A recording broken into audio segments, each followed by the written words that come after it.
দোরগোড়ায় বাঙালির শ্রেষ্ঠ উৎসব দুর্গাপুজো, কিন্তু দুর্গাপুজোর মুখেই নিম্নচাপের আশঙ্কা।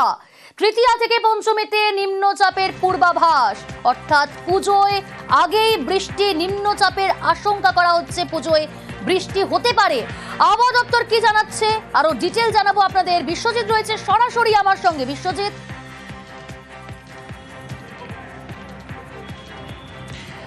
এখনো আলিপুর আবহাওয়া দপ্তর বিস্তারিত পুজোর আবহাওয়া আজ বিকেলে ব্রিফ করবে। তবে ভারতের মৌসুম ভবন তাদের যে 2 সপ্তাহের জন্য পূর্বাভাস দিয়েছে তাতে দেখা যাচ্ছে দ্বিতীয় সপ্তাহ অর্থাৎ 25শে সেপ্টেম্বর থেকে যে সপ্তাহ শুরু হচ্ছে সেই সপ্তাহের শুরুতেই একটি নিম্নচাপ তৈরি হতে পারে বলে পূর্বাভাস দিচ্ছে, আশঙ্কা প্রকাশ করছে ভারতের মৌসুম ভবন। এবং সেই নিম্নচাপটি কোথায় হবে? সেই নিম্নচাপটি উত্তর বঙ্গোপসাগরে হবে এবং বিজ্ঞানীরা যতটুকু আন্দাজ করতে পারছেন তাতে ওড়িশা উপকূলের কাছাকাছি এটি তৈরি হওয়ার প্রবল সম্ভাবনা। কিন্তু যদি ওড়িশা থেকে একটু বাংলা উপকূলের দিকে চলে আসে বা এর যে নিম্নচাপ তার অভিমুখ যদি কিছুটা বাংলা ছুঁয়ে যায়, তাহলে এই বাংলাতে পুজোর মুখে অর্থাৎ 25 থেকে 27-এর মধ্যে এই নিম্নচাপ তৈরির সম্ভাবনা রয়েছে। আর তার ফলে একেবারে পুজোর দোরগোড়াতে এই নিম্নচাপ তৈরি হলে স্বাভাবিকভাবেই বৃষ্টিপাতের আশঙ্কা থেকেই যায়। এবং সেই পূর্বাভাসই দিয়েছে ভারতের মৌসুম ভবন। তাদের যে 15 দিনের ফোরকাস্ট অর্থাৎ 2 সপ্তাহের ফোরকাস্ট দেয়, সেই ফোরকাস্টে দেওয়া হয়েছে। এখন দক্ষিণবঙ্গে বিক্ষিপ্ত বৃষ্টির সম্ভাবনা রয়েছে। একদমই আগামী কয়েকদিনই বিক্ষিপ্তভাবে বৃষ্টির সম্ভাবনা রয়েছে, অর্থাৎ যে আর্দ্রতাজনিত অস্বস্তিটা রয়েছে সেই আর্দ্রতাজনিত অস্বস্তি থাকবে বৃষ্টি না হলে। তবে বিক্ষিপ্তভাবে আজও বজ্রবিদ্যুৎ সহ বৃষ্টির সম্ভাবনা বেশি থাকবে পূর্ব ও পশ্চিম বর্ধমান, বাঁকুড়া, পুরুলিয়া, দক্ষিণ 24 পরগনা, পশ্চিম মেদিনীপুর এবং বীরভূম এই জেলাগুলিতে বেশি থাকবে। তবে অন্যান্য জেলা কলকাতা সহ অন্যান্য জেলাতেও 1-2 পশলা হালকা বৃষ্টির সম্ভাবনা থাকতে পারে। তবে এই বৃষ্টি যদি আসে, আর উত্তরবঙ্গের কি পরিস্থিতি থাকবে বিশ্বজিৎ? উত্তরবঙ্গে কি ভারী বৃষ্টির সম্ভাবনা রয়েছে? একদমই উত্তরবঙ্গে আজ ভারী বৃষ্টির সম্ভাবনা। আগামীকাল এই বৃষ্টি আরও বাড়বে, অর্থাৎ উত্তরবঙ্গে আজ জলপাইগুড়ি এবং আলিপুরদুয়ার এই 2 জেলায় ভারী বৃষ্টির সম্ভাবনা। আগামীকাল দার্জিলিং, কালিম্পং, আলিপুরদুয়ার, কোচবিহার, জলপাইগুড়ি, আলিপুরদুয়ার, কোচবিহার এই যে 5 জেলা, উপরের দিকের যে 5 জেলা, সেই 5 জেলাতেই ভারী বৃষ্টির সম্ভাবনা থাকছে এবং বিক্ষিপ্তভাবে বৃষ্টি চলবে উত্তরবঙ্গের জেলাগুলিতে, এমনই জানাচ্ছে আলিপুর আবহাওয়া দপ্তর। প্রিয়াঙ্কা,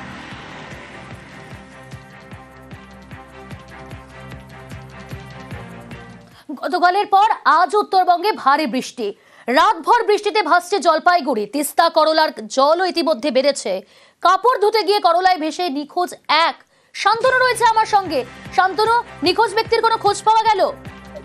দেখো, তিস্তা নদীর বিভিন্ন এলাকায় কিন্তু এখনো তল্লাশি অভিযান চালাচ্ছেন সিভিল ডিফেন্সের কর্মীরা।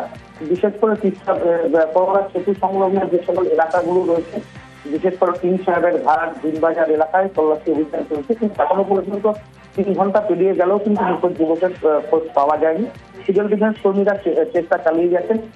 করলা নদীর যে তিস্তা নদীতে মিশছে, সেই কারণে তিস্তা নদীর যে মোহনা রয়েছে সেই এলাকা, যেটা করলা তিস্তার মোহনা রয়েছে, সেই এলাকায় কিন্তু তল্লাশি অভিযান শুরু হচ্ছে। তার কারণ যেটা মনে করা হচ্ছে যে জলস্রোত রয়েছে করলা নদীতে, রাতভর ভারী বৃষ্টিতে উত্তাল হয়ে রয়েছে করলা নদী, সেই কারণে ভেসে যাওয়ার সম্ভাবনা প্রবল রয়েছে। সেই কারণে কিন্তু তিস্তা এবং করলার যে জয়েন্ট রয়েছে সেই এলাকায় কিন্তু তল্লাশি অভিযান এবং নজরদারি বাড়ানো হয়েছে। তল্লাশি অভিযান চালিয়ে যাচ্ছেন সিভিল ডিফেন্স কর্মীরা। সংলগ্ন এলাকার যারা বাসিন্দা আছেন তারাও কিন্তু সহযোগিতার হাত বাড়িয়ে দিয়েছেন। বিশেষ করে তিস্তা নদীর জলও কিন্তু জলস্তরও অনেকটা বেশি রয়েছে। সেই কারণে কিন্তু একটা আশঙ্কা স্বাভাবিক হচ্ছে যে ভেসে যাওয়ার একটা বড় সম্ভাবনা রয়েছে তিস্তায় করলা হয়ে। সেই কারণে কিন্তু নজরদারিটা আরো বাড়ানো হয়েছে। গতকাল রাত থেকেই কিন্তু ভারী বৃষ্টি শুরু হয়েছে জলপাইগুড়িতে, সেই কারণেই কিন্তু এরকম একটা দুর্ঘটনা ঘটে গেছে। এমনকি প্রশাসনের লোকজনও ঘটনাস্থলে রয়েছেন যাতে নিখোঁজ যুবককে উদ্ধার করা যায় সেই চেষ্টা চলছে। বেশ, গামলা রাখছিল সাইডে, নদীর সাইডে, ওটার মধ্যে কাপড় ছিল কাস্টমার, তো ওটা ভাইসে চলে যাচ্ছিল। ভাইসে যাওয়ার পরে বাবা বললো যে গামলা ভাইসে যাচ্ছে, নাম। ওইখান থেকে দৌড়া এসে এই জায়গাটা নামলো। নামার পরে ওই অবধি গেল। ওই অবধি যাওয়ার পরে 2বার আওয়াজ দিল যে আমি ডুবে যাচ্ছি, আমাকে বাঁচাও বাঁচাও বাঁচাও। তারপরে তো ওই অবধি, ওই যে মদনের ঘর অবধি গেছে, তারপরে ওর মানে মাথা টাথা দেখা যায়নি। ওই 7টার দিকে আমার কাছে ফোন আসলো। ছেলেটার নাম কৃষ্ণা রজক, ও আমার ওয়ার্ডেরই বাসিন্দা, ও ধোপার কাজ করে। তো ওর বাড়ির থেকে ফোন আসলো যে এরকম সকালবেলা গামলাতে কাপড় ছিল, তো গামলা ভেসে যাচ্ছিল দেখে কাস্টমারের কাপড় বাঁচাতে গিয়ে ও নিজে জলে নামে এবং জলে নেমে ও সাঁতার পারে না, তাও জলে নেমে ওর ভেসে গেল। তো সেইটা শুনেই আমরা এখানে আসলাম। এখন ওর বাড়ির লোকরাও আছে, সবাই আছে, এখন সিভিল ডিফেন্স নেমেছে, এখন খোঁজা হচ্ছে, এখন দেখা যাক কি হয়। নদিয়ার নবদ্বীপে চাঞ্চল্যকর ঘটনা, বচসা থামাতে গিয়ে মারধরে মৃত্যু, যুবককে পিটিয়ে খুনের অভিযোগ। নদিয়ার নবদ্বীপের ঘটনায় চাঞ্চল্য। রঞ্জিত রয়েছে সরাসরি আমার সঙ্গে। রঞ্জিত, প্রথমে জানতে চাইবো ঠিক কি হয়েছিল?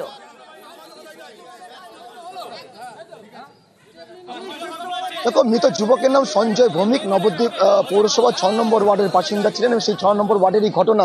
বুধবার রাতে সঞ্জয় ভৌমিক যখন বাড়িতে ফিরছিলেন, সেই সময় বাড়ির ঠিক কাছে একটি ক্লাব রয়েছে, সেই ক্লাবের সামনে কয়েকজন যুবক তার নিজেদের মধ্যে ঝামেলা করছিলেন। সেই সময় সঞ্জয় এগিয়ে গিয়েছিলেন ঝামেলা থামাতে। সেই কি ঝামেলা থামাতে গিয়ে সঞ্জয়কে সেখানে ওই যুবকরাই মারধর করে এবং যখন তিনি বাড়িতে চলে আসেন, মাঝরাতে তার বাড়িতে আরো কয়েকজন যুবক জড়ো হয় এবং তাকে ঘর থেকে রাতের অন্ধকারে বার করে তাকে বেধড়ক মারধর করে, এমনটাই অভিযোগ তার পরিবারের পক্ষ থেকে। এবং চিকিৎসার জন্য নবদ্বীপ স্টেট জেনারেল হাসপাতালে ভর্তি করানো হলে গতকালই তার মৃত্যু হয়। এই ঘটনা ছড়িয়ে পড়তে এলাকায় ব্যাপক চাঞ্চল্য সৃষ্টি হয় এবং পরিবারের পক্ষ থেকে দাবি করা হচ্ছে যেই এলাকায় ঘটনা ঘটেছে এই এলাকায় মাঝে মাঝে এই ধরনের অশান্তি ঘটে এবং এর আগেও সঞ্জয়কে মারধর করা। রয়্যাল স্টাফ এই তো এই বটতলার এই ক্লাবটা 7 বিলাটের ছেলেরা মেরেছে, আর মঠটা যখন খাই করে ওই ছেলেরা এই ক্লাবেই আছে। এখানে কি দুষ্কৃতি কাজ হয়? হ্যাঁ হয়, অনেক দিন ধরে। এর আগেও এই বাড়ির একটা ছেলেকে মেরেছে, ও অনেক টাকা পুজোর চাঁদা দিত, করতো। আমার ছেলেকেই আরেকবার মেরেছে। ওই ছেলেরা এসে সব আসে, মদ খায় আর এই সব করে। রাজনৈতিক দলের সাথে তো যুক্তই। ওরা কোন দল করে? ওরা তৃণমূলের দল করে। তৃণমূল করে বলে বারবার তো নাকি ওই মদ খাওয়া নিয়ে কোনো কিছু হয়েছে সেটা বলতে পারবো না, কিন্তু তৃণমূলের দল। রঞ্জিত রয়েছে আমার সঙ্গে সরাসরি। রঞ্জিত, মৃত যুবকের রাজনৈতিক কোনো পরিচয় রয়েছে? দেখো, বিজেপি ইতিমধ্যেই দাবি করেছে তাদের দলেরই কর্মী ছিল, কার্যকর্তা ছিল এবং তাকে উদ্দেশ্য প্রণোদিতভাবে যারা মারধর করেছে, যারা মেরেছে, তারা প্রত্যেকে তৃণমূলের দুষ্কৃতী বলে তারা দাবি করছে। যদিও পরিবারের পক্ষ থেকে গতকাল রাতেই দাবি করা হয়েছিল যে আগে রাজনীতি করলে এখন কোনো রাজনীতির সাথে যুক্ত ছিল না সঞ্জয়। তবে পরিবারের আরেকটি অভিযোগ তুলেছে তার মা, যে যারা এই ঘটনার সাথে যুক্ত বা যারা ওই এলাকায় যে ঝামেলাগুলো করে প্রতিদিন, সেই তারা কিন্তু প্রত্যেকে তৃণমূল কংগ্রেস করে। ফলে এখানে কিন্তু রাজনৈতিক একটা প্রশ্ন উঠে আসছে। বিজেপি কিন্তু গতকাল থেকে একই দাবি করে আসছে, তাদেরই দলের কার্যকর্তা ছিল। আজ সকালেও বিজেপির একটি প্রতিনিধি দল, অর্থাৎ স্থানীয় যারা বিজেপি কর্মী সমর্থক নেতৃত্ব রয়েছে, তারা প্রত্যেকে তাদের বাড়িতে, সঞ্জয়ের বাড়িতে যায়। ইতিমধ্যেই তারা দাবি তুলেছে দোষীদের গ্রেপ্তার করতে হবে। তবে এখনো পর্যন্ত তৃণমূল কংগ্রেসের পক্ষ থেকে কোনো রকম মন্তব্য করা হয়নি। তবে এলাকায় থমথমে রয়েছে এবং পুলিশ পিকেট বসানো হয়েছে। আজই দেহ ময়নাতদন্ত হবে এবং তার বিষয়ে কিন্তু তার প্রস্তুতি চলছে। পাশাপাশি পরিবারের পক্ষ থেকে একটি অভিযোগ দায়ের করা হচ্ছে নবদ্বীপ থানায়। বেশ, বিজেপির তরফ থেকে দাবি করা হচ্ছে নিহত বিজেপি দলের কর্মী ছিলেন, কিন্তু পরিবারের তরফ থেকে বলা হচ্ছে আগে বিজেপি করলেও এখন নয়। এই সঞ্জয় ভৌমিক, যিনি আমাদের বিজেপি কার্যকর্তা, তারা উদ্দেশ্য প্রণোদিতভাবে মেরেছে। আমরা এর প্রতিকার চাইছি, আমরা প্রত্যেকের অ্যারেস্ট চাইছি, শাস্তি চাইছি। যতদূর যতই যাব এর আমরা প্রতিকার করতে হচ্ছে।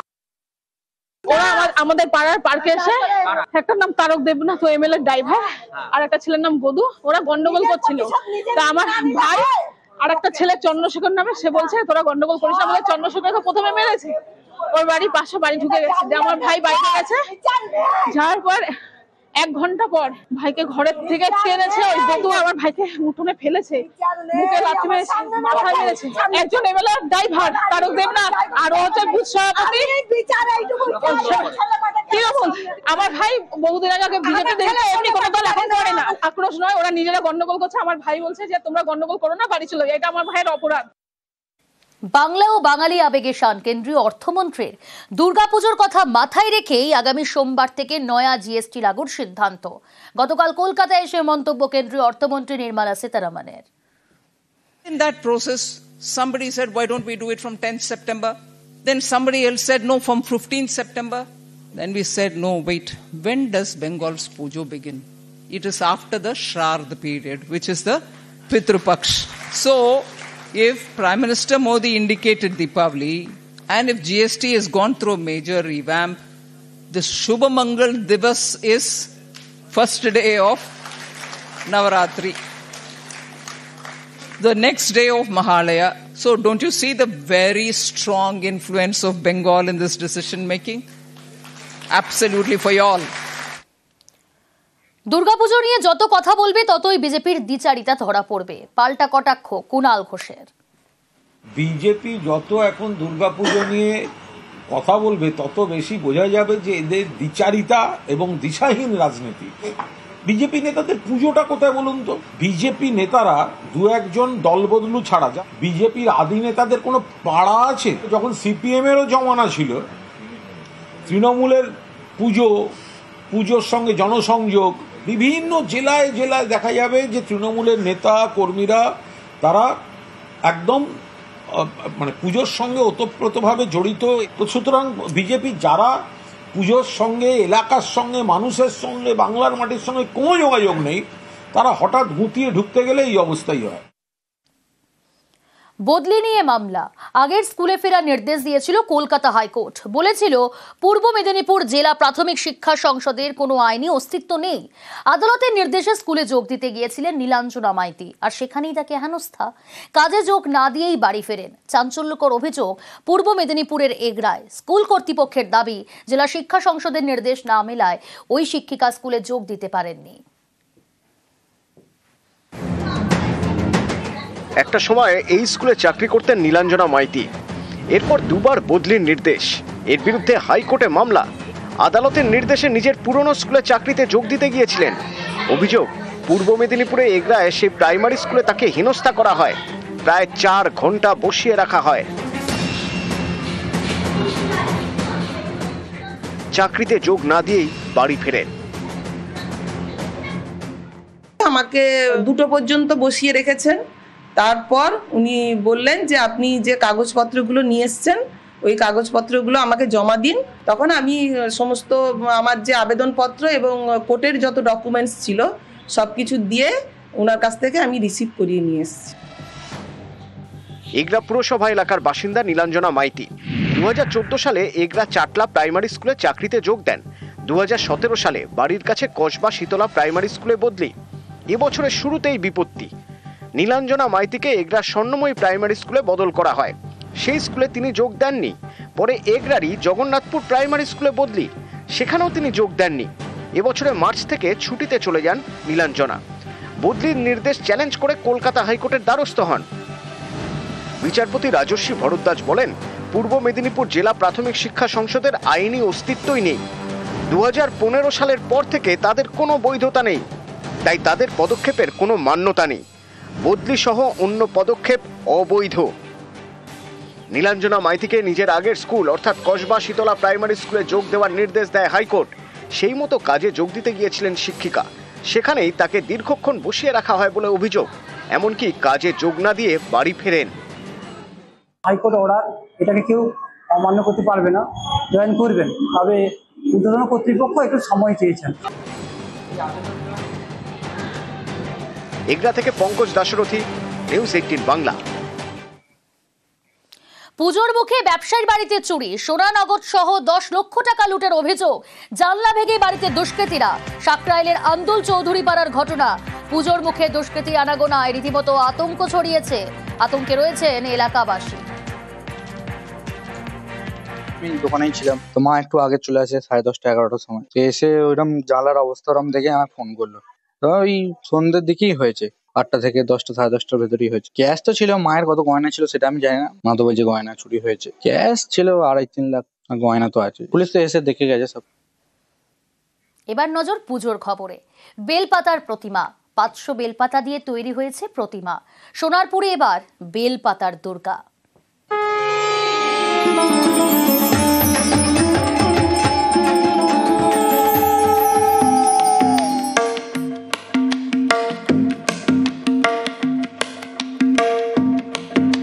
বেলপাতার দুর্গা সোনারপুরের মিশনপল্লীর শিল্পী জয়মাল্য মণ্ডলের এবারের চমক। পাতা যাতে শুকিয়ে না যায় তার জন্য বিশেষ রঙের ব্যবহার করা হয়েছে। আমাদের পাড়ার একজন কাকু আছে, তিনি আমাকে বেলপাতা দিয়ে যেতেন এবং আমি সেই বেলপাতাগুলি দিয়ে বেলপাতা দুর্গা ঠাকুর বানিয়েছি। 500 থেকে 550 পিস বেলপাতা লেগেছে। পঞ্চমীর দিন এটি পূজা মণ্ডপে যাবে, তারপর এটি পুজো হয়ে আবার আমার বাড়িতে ফিরে আসে। ও নিজে থেকে এগুলো করে, এগুলো আমরা শেখাই না, কিছু করি না, ও মাথা থেকে আসে ওই করে। হ্যাঁ, আমরা একটু হেল্প করি, মা এটা দরকার ওটা দরকার। ও না ছোট থেকে ও একটু মানে মাথার মধ্যে সবসময় শিল্পী মনোভাব আর কি। ও শোলা কেটে কোথায় এটিএম তৈরি করতো, তো মেট্রো স্টেশন তৈরি করতো, মানে ওর মধ্যে না একটা অন্যরকম একটা কাজ করতো, সেটা থেকেই ও করছে। ছোট থেকেই প্রতিমা গড়ায় মন। দেশলাই কাঠি, তেজপাতা দিয়ে প্রতিমা বানিয়েছেন জয়মাল্য, এবার বেলপাতা। নতুন কিছু গড়ার দিকে ঝোঁক এই তরুণ শিল্পীর। সেই ভালোবাসাই নতুন ভাবনার জন্ম দেয়, সেটাই শিল্পীর প্রেরণা। সোনারপুর থেকে অর্পণ মণ্ডল, নিউজ 18 বাংলা।